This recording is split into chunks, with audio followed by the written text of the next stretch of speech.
Dear Lady Love TV.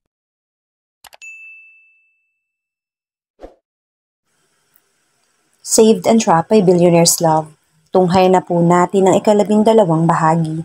Suot ang bagong activewear na binigay ni Gina, mabining lumakad si Pia papunta sa microphone stand. Saka siya humarap sa isang judge na may dala ng katanungan para sa kanya.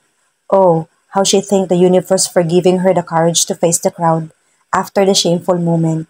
At dahil tila baliwala sa kanya nangyaring iyon, ay lalo pang lumakas ang aplos para sa kanya. Paniguradong hindi niya makakalimutan ng mga sandaling iyon sa tanang buhay niya. Lalo-lalo na ang pagsagip ni Yael mula sa pagkapahiyang iyon. Hi Pia, here's the question for you. Humugot ng malalim na hininga si Pia at maiging pinakinggan ng katanungan. One of the intramural's objective is to have opportunities for social contact and to develop lasting friendship. So how will you use your influence to make this happen if an individual experiences defeat or bullying? Matapos nito'y ibinaba ng guro na judge ang kanyang microphone. Pia nodded to let him know that she understood the question. Muli nagpasalamat siya sa langit dahil ito ang napatapat na tanong sa kanya. She faced the audience and began expressing her answer. Kahit gaano natin kagusto na umiwas, sad to say, talaga nagaganap ang bullying. Especially kapag ang nakatalo sa kanila ay iyong hindi nila kasundo. I'm just a common student, but I'm a witness as they happen. Pero kahit ganoon, gumagawa ko ng paraan para matulungan ng mga katulad ko na inaagrabyado ng iba sa tulong na rin ng organization na tinatawag sa campus, ang Students Help. In case of bullying, because of the event, I will make sure na may maayos na ugnayan hindi lang ang contestant, but the rivals as well. Intrams is all about sport. But many of us forgot about being sport. Dahil dito, tutulong ako na ipaunawa sa players na hindi lang ang pagkapanalo ang dapat tanggapin, kundi ang pagkatalo rin. Because at the end of the day, mas mahalaga pa rin na may dignity ka at alam mong ginagawa mo ang lahat na makakaya mo. Iyon lang po. Maraming salamat.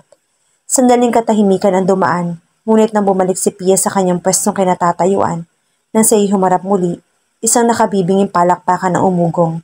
Hanggat kaya niya ay tititigan niyang isa-isang nasa audience. Doon niya napansin ng mga pamilyar na figura na nakatayo kahalo ng audience. She clapped her mouth with her hands, Mommy and Daddy. Care, she said mentally. Kasama dito si Dolly na nakangiting kumakaway sa kanya habang kinukuhanan siya ng litrato. Makita lang niya na personal na sumusuporta ang kanyang pamilya. Pakiramdam niya panalo na siya. Isa na lang ang kulang at lubos na ang kanyang kasiyahan. Iyon ay walang iba kundi ang presensya ni Yael. Kalahating oras nang nasa loob ng sasakyan si Yael. Kanina pa kumagat ang dilim ngunit nakatanaw lamang siya sa bahay ni Pia at paminsan-minsan ay tinititigan ang photo sa kanyang phone. It was the shot of Pia winning moment na ipinasa sa kanya ni Dolly. Nakangiti pa siya dahil sa caption nito. Ang ganda niya, hindi ba? Wala ka ba talagang feeling sa kanya? Ikaw din, baka maunahan ka ng iba. Lingid sa kaalaman ng dalagita, siya ang pinakamaligay sa pagkapanalo nito. Ngunit ngayon, hindi niya maintindihan ang sarili dahil tila umuurong ang kanyang tapang. Kailan pa siya naging duwag sa pagharap sa isang babae? Buwisit. Isinilid niya ang phone sa kanyang bulsa at lumabas na sa kotse. At dahil may susi siya sa bahay nito, ay mabilis siyang nakapasok sa compound. Pagdating sa main door ay natigilan siya dahil bumukas ang pinto at inihayag ang figura ni Pia.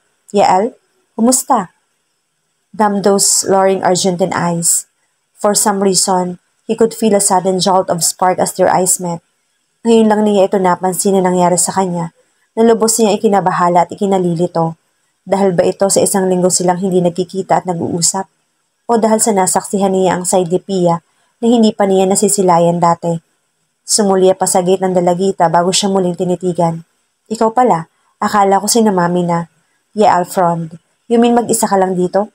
Saan sila pumunta? Pia shook her head. Nandito si Care pero nasa room niya. May game kasi sila ngayon. Sina daddy at mommy naman may binalikan lang sa office. Okay, Yael whispered, still gazing into Pia's eyes. Masyado siyang nadadala sa inosenteng mga titig ng dalagita, kaya tila lahat ng gusto niyang sabihin ay natunaw sa kanyang isipan. Wait, gusto mo bang tingnan yung garden? Kaka-upgrade lang sa landscape kaya hindi mo pa na papagkamalang maze katulad dati. Pia suggested. Lumabas siya at maingat na sinara ang pinto. Yael chuckled. Really? Oh, I love to. Malawak na ngumiti si Pia. Great. Tara. Nakasunod lamang siya kay Pia habang patungo sila sa garden. He couldn't help but gaze at her slender back and at her little house dress that was so beautiful and so suited to her. Hindi rin niya maiwasan na pagmasdan ng mahaba nitong buhok na sobrang kitab at kumikinang sa ilalim ng sinag ng buwan. He was tempted to glide his fingers through her hair.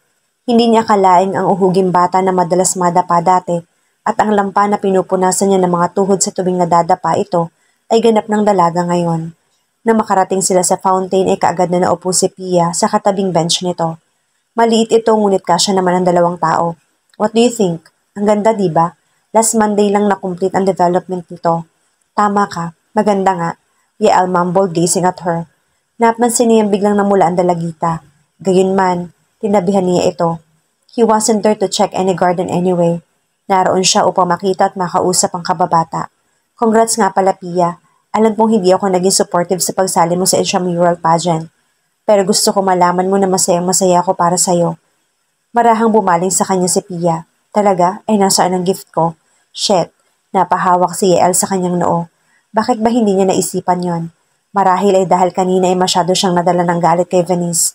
At pagkatapos niyon ay wala siyang ibang hinangad, kundi ang puntahan ng kababata. Pagpasensyahan mo na ako, Pia, pero bukas din, dadalhin ko dito. Wait, ano bang gusto mong regalo? Dollhouse pa rin ba katulad dati? He grinned.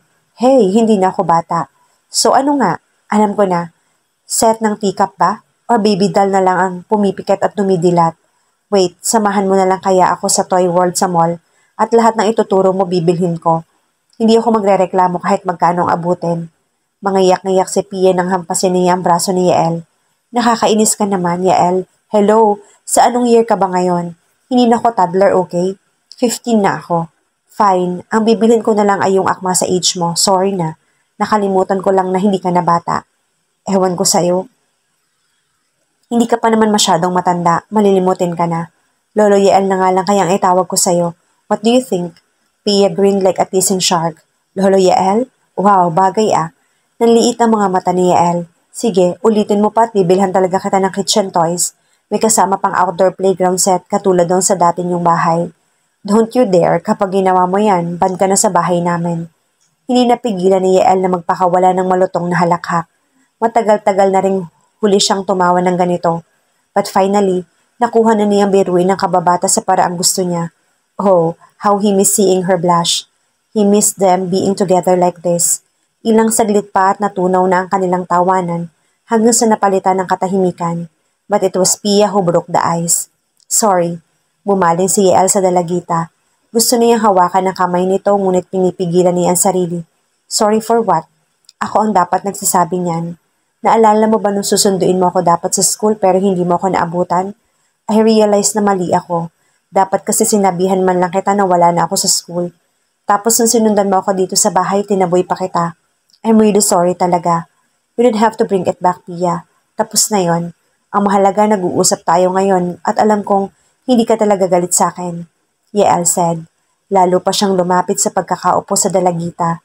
He stretched his arm over the bench top. Kaunti na lang at pwede niya nang akbayan ng katabi. Yeah, alam kong tapos na yon. Pero bago natin tuluyang iwanan ang past, gusto kong ipaalam kung bakit kita nasungitan that time.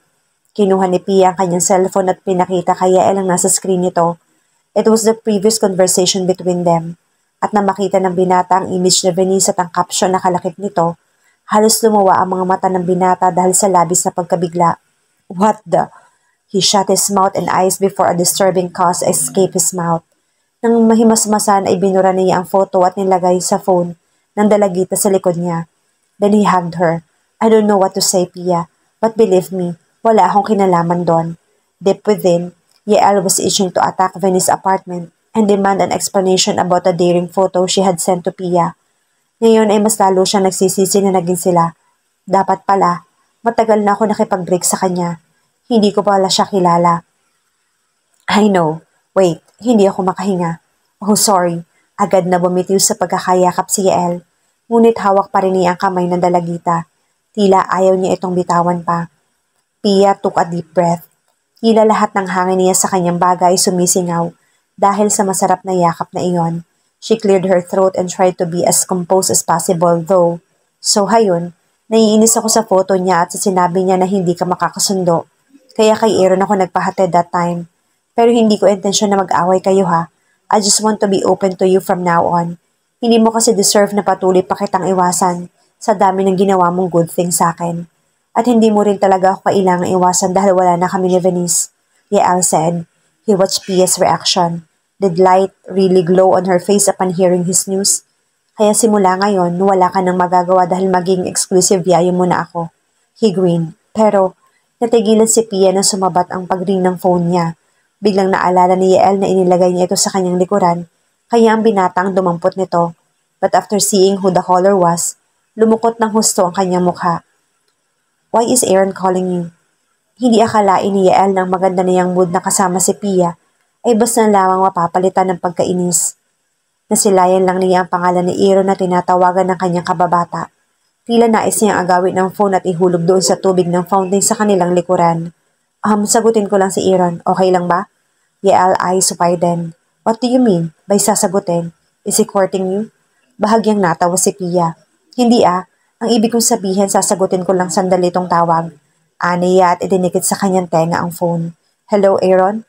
Oh, what about that? Hindi ko na naisip yon. Okay lang naman ako. Thanks for asking. Hindi mawari ni Yael kung anong itsura niya sa mga sandaling iyon, habang pinagmamasdan niya nakikipagtawanan si Pia sa kausap nito.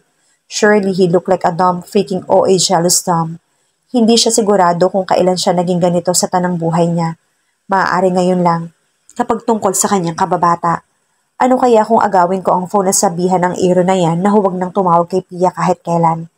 Natutokso siyang gawin yon, ngunit batid niyang hindi ito magugustuhan ni Pia. He knew any act of violence could make her upset. Bagay na hindi gugustuhin ni Yael. He just want to see her smile. Pero hindi rin niya nais na ibang tao ang gagawa nito sa dalagita. Oo nga pero ikaw din kaya. Ang dami mong ang fans. Hindi ka pa lumalabas, sumisigaw na sila sayo. Busy talaga ang mga yan. Ako ang dapat kausap ni Pia. Hindi na matiis ni Yael ang kanyang nakikita.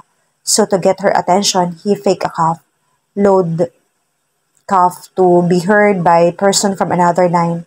Dahil dito, napatingin ang dalagita sa kanya.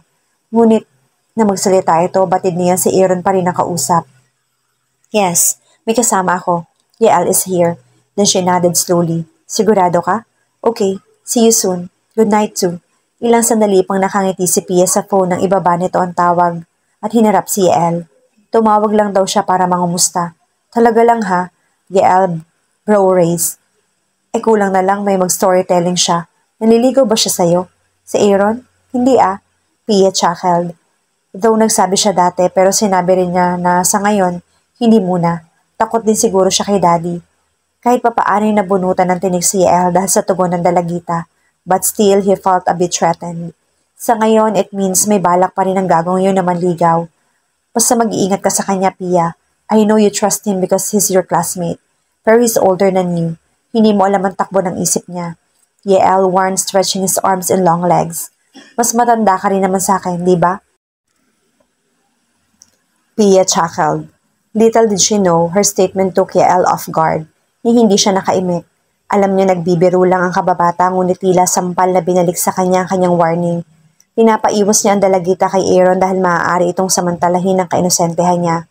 But how he realized that he could be dangerous as well. If ever, mas marami siyang pwedeng gawin dahil mas marami siyang karanasan. But then, it was Pia. Batid niyang hindi siya gagawa ng ikasasama nito. Basta, I'll stick to my promise to you. Nababantayan kitang palagi dahil mukhang sa mga susunod na araw, baka lalong dumami ang mangungulit sa'yo. Ayoko lang naman na may mag-take advantage sa pagiging friendly mo, Pia. Hope you understand. I know. Kaya nga sobrang happy ko. Mas ngayon feel ko kung nakapanalo ko kasi nag-uusap na tayo. Kasi aamin ko sa'yo, isa ka sa reason kaya sumali ako ron. Really? Pia nodded. Kasi naman ayoko ng bata pa rin ang tingin mo sa akin hanggang ngayon. Malaki na kaya ako. Matured na rin ako mag-isip at aware naman ako sa nangyayari sa paligid ko. Na hindi lahat ng nakikita ko ay kasing colorful ng childhood days natin. Yael was surprised when Pia leaned on him, placing her head on his shoulder and watched at the dark sky. Pakiramdam tuloy ng binata na ang liwanag ng buwan ay sadyang silang dalawa lamang ang binibigyan ng ilaw. Fine, hindi na kita tuturing na bata. Because now, he was beginning to see Pia's differently. like a young woman whom he could fall in love with. Maaaring noon pa ay umiibig na siya sa kababata. Hindi lang niya ito napapansin. Lumabas si Yael sa gate na may ngiti sa mga labi. Nasira man ang araw niya kanina dahil sa galit kay Venice. Napalitan naman ito ng kagalakan dahil sa wakas ay nagkaayos na sila ni Pia. Malinaw na rin sa kanila ang lahat. Ngunit isang bagay na lamang ang hindi. Iyon ay ang pagpapahayag ng kanyang nararamdaman sa dalagita. It's okay, he thought while waltzing toward his car. Malayo pa lang ay pinindot niya na ang remote nito upang mag-unlock. Hindi pa siya handa. She is too young. But I'll make sure na walang ibang lalaki ang lalapit sa kanya. I won't allow it. Nang buksan niya ang pinto ng sasakyan ay bigla siyang natigilan nang may magsalita sa kanyang likuran. Pinagbabawalan mo ako na manligaw kay Pia, iyon pala, binabakuran mo siya. Mabilis siyang lumingon at biglang naningkit ng kanyang mga mata nang makita si Aaron mula sa kabilang lane. Nakasandal ito sa sasakyan nito at nakapamulsa. His profile might be look relaxed. Ngunit kung tapunan ng titig si Yael ay tila nais yan itong tunawin. Excuse me? Yael asked. Irritation was obvious in his tone. What the fuck are you doing here by the way? Huwag mo sabihin na nandito ka nung tumawag ka kay Pia. Tama ka. At dapat tutuloy ako pero nakita ko na may malaking harang sa gate. Aaron pointed Yael's car with his index finger. So would you mind getting rid of that shit? It's shamelessly blocking my way. Yael felt his hand trembled as he brutally shut his car's door closed. Ilang hakbang lang, nakarating na siya sa kabilang lane at ang una niyang ginawa ay hablutin si Aaron mula sa kuwelyo nito. I knew it. Talagang gago ka simula pa lang. You're just playing angels kapag kaharap si Pia. Pero ang totoo, demonyo ka.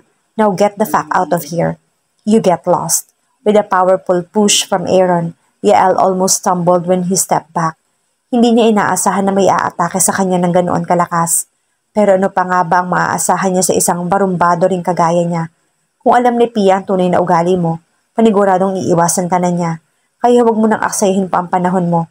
Umalis ka na at doon ka na lang pumatol sa mga prostitute. Like who? Ate Venice? Aaron chuckled.